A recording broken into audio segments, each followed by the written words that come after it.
Saudações, meus caros amigos, tudo bem com vocês? Eu espero que estejam otimamente bem. Hoje trago para vocês esse caso que tomou grandes proporções na década de 1920, o caso Eleonora Zugum, onde uma menina estava possuída por um demônio de nome Dracu. Sou César do canal Aliena Mundi e, meus caros, tudo começou quando ela achou dinheiro indo para a casa de sua avó. Fenômenos paranormais começaram a acontecer do nada. Então vamos conhecer esse sinistro caso, indo agora direto aos fatos.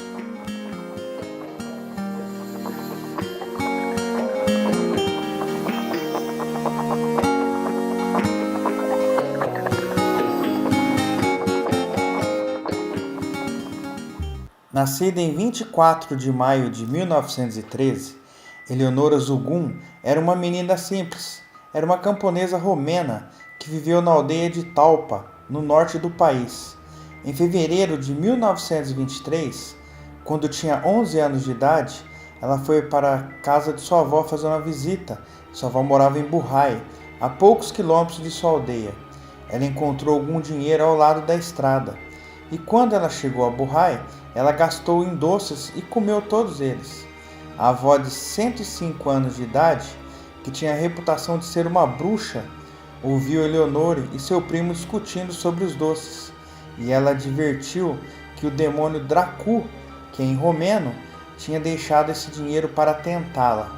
E daí em diante, meus caros, ela nunca mais teria paz. De repente, as atividades paranormais começaram ao redor dessa menina. Pedras colidiam contra a casa e quebraram as janelas, e pequenos objetos próximos a Eleonore pulavam e voavam. Sua avó, supersticiosa, estava convencida de que a menina estava possuída, e Eleonore rapidamente foi enviada para a casa em Talpa. Mas 3 dias depois, o poltergeist iniciou as atividades novamente. Um jarro cheio de água subiu lentamente no ar e flutuou vários metros sem qualquer água sendo derramada. Um tronco sacudiu violentamente. Uma tigela de sopa voou até um visitante e bateu na parte de trás de sua cabeça, causando uma ferida dolorosa. Os fenômenos continuavam. Eleonore encontrou refúgio no mosteiro de Gorovei, mas depois de 3 semanas, com a violência dos fenômenos permanecendo inabalável, o local foi fechado e posteriormente transformado num asilo de lunáticos.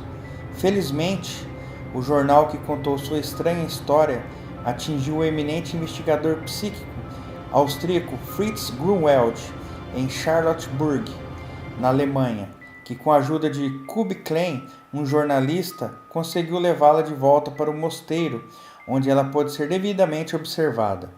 O investigador tomou notas detalhadas dos fenômenos surpreendentes de Eleonore, que foram editados e publicados em um livro. Após sua morte pelo professor Christopher Schroeder, os tipos mais comuns de fenômenos registrados foram objetos que se movimentavam, desde a circulação lenta de uma grande panela de forno até o lançamento por vezes violento de coisas perto de pessoas. Objetos também aparecem aparentemente do nada e houve pancadas ocasionais. E 1 ou 2 correspondências foram misteriosamente queimadas. O poltergeist também começou a esbofetear a menina. Em julho de 1925, no entanto, Grunwald morreu de um ataque cardíaco aos 41 anos de idade. E mais uma vez, a pobre Eleonore ficou sob os cuidados da família, aparentemente despreocupada com seu caso. Felizmente, nesse mesmo ano, ela encontrou outro protetor. Isso foi na forma de uma mulher de Viena, a bela condessa Zoe Walinsko-Serek, que tinha interesses em pesquisas psíquicas há anos e também tinha interesse em psicanálise.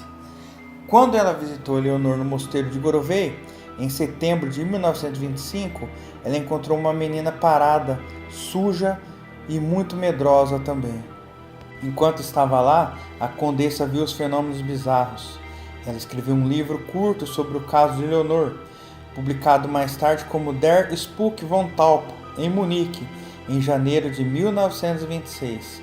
Depois das complicadas negociações para trazer Eleonor a Viena para viver com ela em seu apartamento, já em Viena, Eleonor estava feliz e saudável e em pouco tempo a condessa deu-lhe sua formação como cabeleireira. Embora Eleonor era emocionalmente estável neste momento e não na condição psicológica, geralmente associado com as atividades poltergeists, mas os fenômenos continuavam como antes. A condessa manteve uma agenda de eventos e dividiu os fenômenos produzidos pela menina no número de categorias principais. O movimento de objetos e transportes de itens de várias salas no apartamento eram comuns. Os movimentos de objetos ainda tiveram lugar. A condessa notou que muitos outros pesquisadores em atividades poltergeist tinham também observado que era muito raro ver os objetos serem movidos, e eles só apareceram no ar sem que ninguém os visse deixar seu lugar original. Normalmente, eles caíam ruidosamente, tendo por vezes, aparentemente, viajado através de portas fechadas ou de armários fechados. A condessa fez algumas observações interessantes e revelantes sobre isso. Segue agora uma de suas anotações. Mas interessantes foram muitos casos quando a última parte da linha hipotética de voo de um objeto em movimento foi observada. Uma vez no meu quarto, olhei para a janela. Eleanor estava atrás de mim. De repente eu vi uma sombra, que deslizava para baixo lentamente na frente da janela, numa linha em zigue-zague. Então eu ouvi um som baixo de algo caindo. Eu olhei e vi uma pequena caixa de ferro repleta de dominós. A caixa foi fechada, mas alguns dos dominós próximos caíram junto a ela no chão. Outra vez que eu estava sentada com o Sr. Klein na mesa redonda, enquanto Eleonor ficou com um gato perto de uma estante. Sr. Klein involuntariamente olhou para a menina e nesta ocasião, e observou uma sombra cinza escura que vem por trás dela, passar ao longo do seu lado direito e cair na nossa mesa atrás das almofadas que estavam perto dos nossos pés. Era uma caixa de estanho que antes tinha estado do outro lado da sala. Eu sempre tive a impressão de que era um objeto de retorno, só foi novamente submetido às leis do mundo físico normais. A sombra não tem nada a ver com a aparência do próprio objeto. Ocasionalmente, batidas sobre o mobiliário também foram ouvidos na presença de Eleonor, e muito raramente ouvia-se vozes. Objetos desapareciam e por vezes nunca mais foram vistos novamente, ou se eles retornavam estavam quebrados ou danificados. Mas o mais significativo e persistente desenvolvimento neste momento foi a ocorrência do evento em parecia ser agressões físicas no corpo da menina, aparentemente pelo malicioso Dracu. Objetos aleatórios eram violentamente arremessados em Eleonor. Ela foi golpeada, empurrada ao chão, jogada fora da cama, tinha o cabelo dela arrancado e fora seu sapato cheio d'água. Como se isso não bastasse, no final de março de 1926, as coisas ficaram ainda piores. As suas mãos e dedos foram constantemente picados, como se por uma agulha, e às vezes agulhas foram encontradas incorporadas na sua pele. Em 30 de abril de 1926, Harry Price, um investigador psíquico inglês, bem conhecido e controverso, chegou a Viena. Ele estava muito interessado no caso de Eleonor, de 13 anos de idade, e visitou a condessa em 3 ocasiões. Enquanto esteve lá, ele testemunhou objetos que se moviam como um abridor de latas que voava dentro de uma sala, um pequeno espelho flutuante sobre a partição de um quarto, e uma almofada que saiu de uma das cadeiras enquanto ele olhava para a condessa.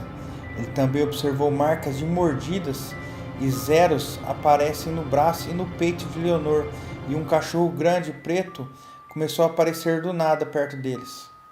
Price ficou impressionado e convencido de que algum dos fenômenos telecinéticos que ele testemunhou não pode ser explicado pelos meios normais.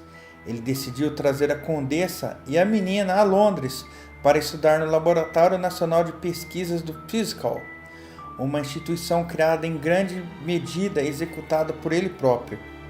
Chegaram a Londres em 30 de setembro de 1926 e permaneceu até 14 de outubro.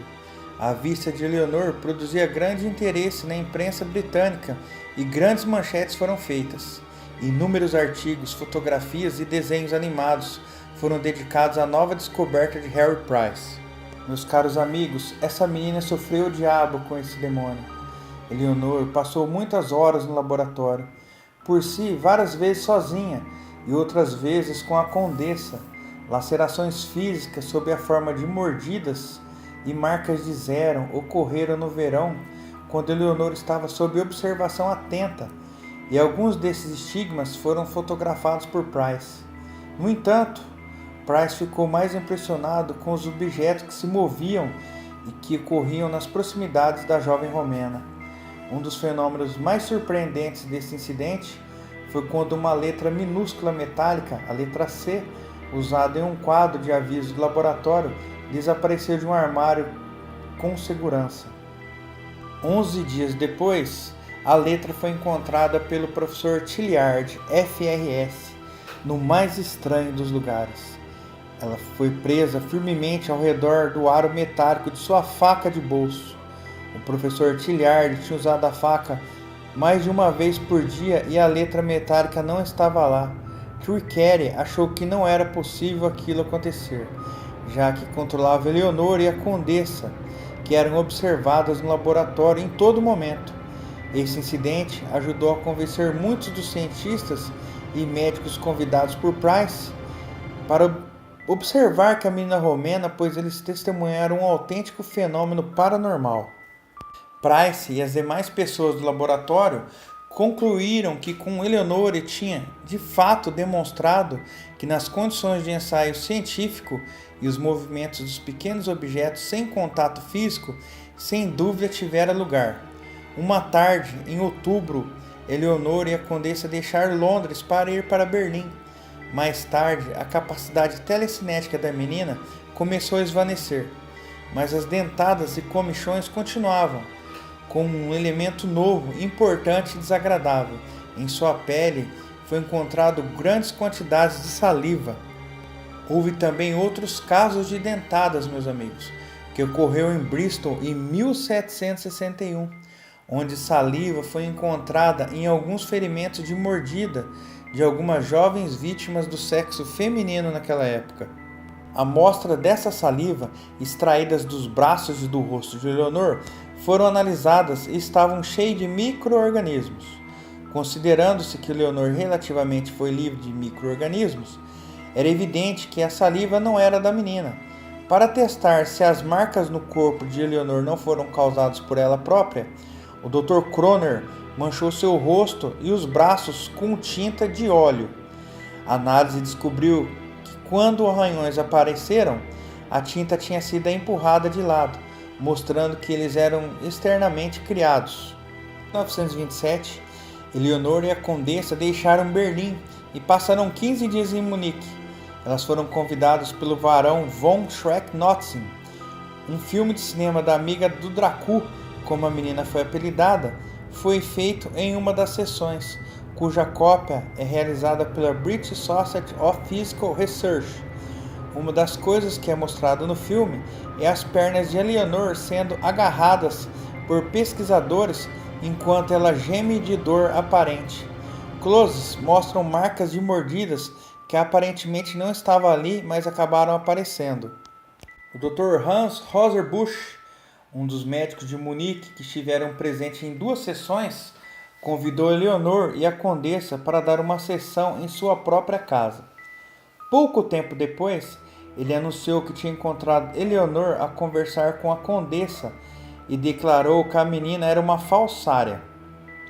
Harry Price respondeu que, embora a menina provavelmente enganasse se isso fosse permitido, todas suas experiências de teste com ela foram rigidamente controladas e a condessa não estava presente em qualquer uma delas.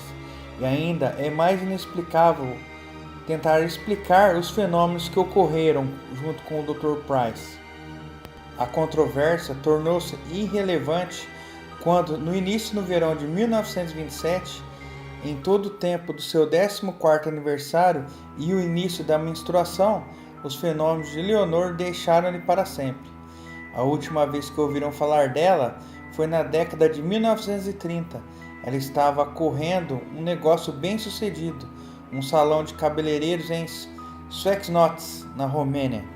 O relatório final não encontrou sinais de nenhuma fraude ou engano, mas sim apontou que poderia se tratar do próprio subconsciente de Leonor como fonte dos estigmas. No entanto, sobre a questão de suas habilidades de telecinésia, ou seja, de mover objetos com a mente, o relatório não deu nenhuma explicação possível.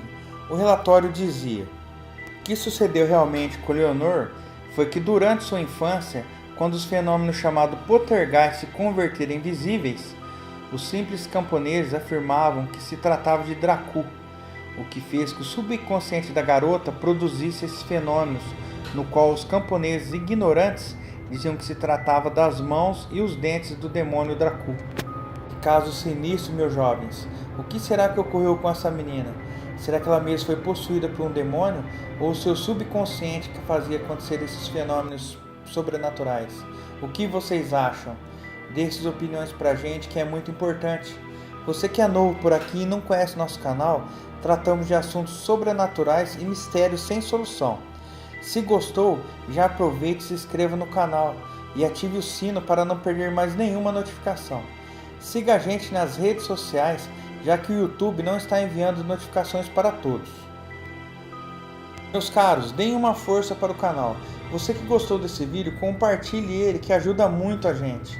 Se assistiu até agora e gostou, não saia sem deixar seu like, que é muito importante para que o YouTube recomende esse vídeo para mais pessoas.